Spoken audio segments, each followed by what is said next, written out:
السلام علیکم ورحمۃ اللہ۔ بسم اللہ الرحمن الرحیم۔ میرا نام فہمیدہ کاشف ہے۔ میں شروع دن سے ہی بدقسمت اور ناکام رہی ہوں۔ میں پاکستان کے ان 1% بچوں میں سے ایک ہوں جن کو اپنے حقیقی ماں باپ کا نہیں پتہ ہوتا، اور ان 1% میں سے بھی 90% محبت کے نام پر کیے گئے گناہ کی نشانی ہوتے ہیں۔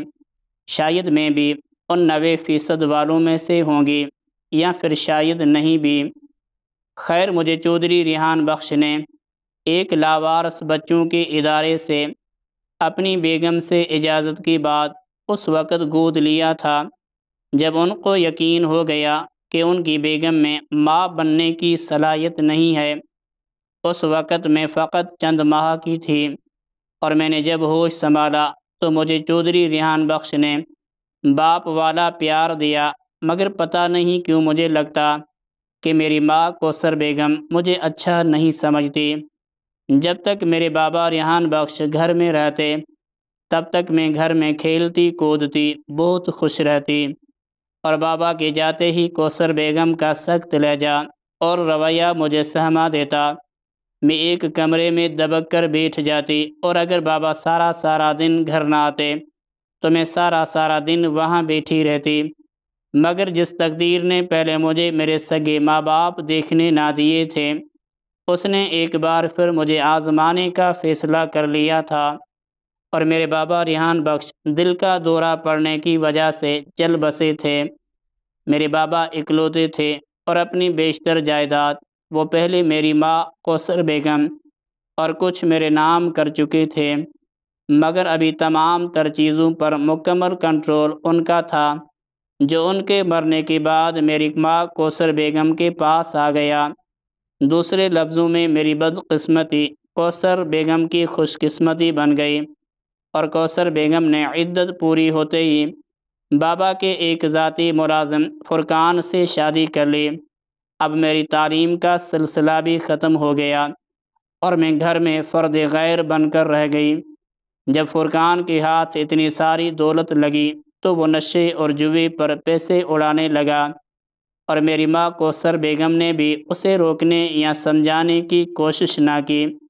ادھر میں نے جوانی کی دہلیز پر قدم رکھا، اور ادھر فرقان نے جوئے میں اپنا آخری گھر بھی ہار لیا۔ کوثر بیگم اب چاہ کر بھی فرقان کو باز نہ رکھ سکتی تھی، یہاں تک کہ ایک بار فرقان جوئے میں اپنی بیوی کوثر بیگم کو ہار گیا، اور تب کوثر بیگم نے میری بلی چڑھانے کا فیصلہ کیا، اور فرقان نے کوثر بیگم کی جگہ جواریوں کے سامنے مجھے پیش کر دیا۔ جس جواری کے پاس میں پہنچی، اس نے اپنی ہوس مٹا لینے کے بعد کچھ عرصہ کے لیے مجھے بطور اپنے کسی دوست کے پاس بھیجوا دیا، اور یوں 1 سال میں 7 مردوں کے پاس گھومنے کے بعد میں ایک بار پھر اسی جواری کی دہلیز پر آ پہنچی جس نے جوئے میں مجھے جیتا تھا۔ اب جب کہ میں اس کے کسی کام کی نہ رہی تھی تو اس نے مجھے بازار حسن میں فروخت کر دیا۔ بازار حسن میں ایک فدا خان نام کا آدمی مجھ پر فدا ہو گیا۔ اس نے مجھے بازار حسن کی ملکہ سے خریدا، اور مجھ سے نکاح کر کے دبئی لے کر آ گیا، مگر وہ بھی بدذات مرد ٹھہرا۔ دبئی آ کر مجھ سے جسم فروشی شروع کروا دی۔ پتہ نہیں کتنے لوگوں نے میرے جسم کو کتوں کی مانند نوچا ادھیڑا، اور اب جب میری عمری ڈھلنے لگی تو مجھے پاکستان واپس بھیج کر طلاق دے دی۔ میں آج بھی لاہور میں لاوارث لوگوں کے ایک ادارے میں رہ رہی ہوں۔ میری زندگی کی جہاں سے ابتدا ہوئی تھی، شاید یہاں میری انتہا بھی ہو جائے۔ میری پڑھنے اور سمجھنے والوں سے ایک ہی التجا ہے، جب اللہ عز و جل نے آپ لوگوں کو اختیار دیا ہے کہ آپ ایک کے بجائے 4 بیویاں رکھ سکتے ہیں، تو پھر کیوں مجبور و لاچار لڑکیوں کے جسم خریدتے ہیں؟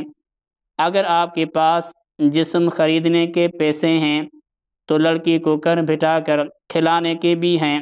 وہ راستہ اپنائیں جو آپ اور آپ کے اللہ اور رسول صلی اللہ علیہ وآلہ وسلم کو پسند ہو۔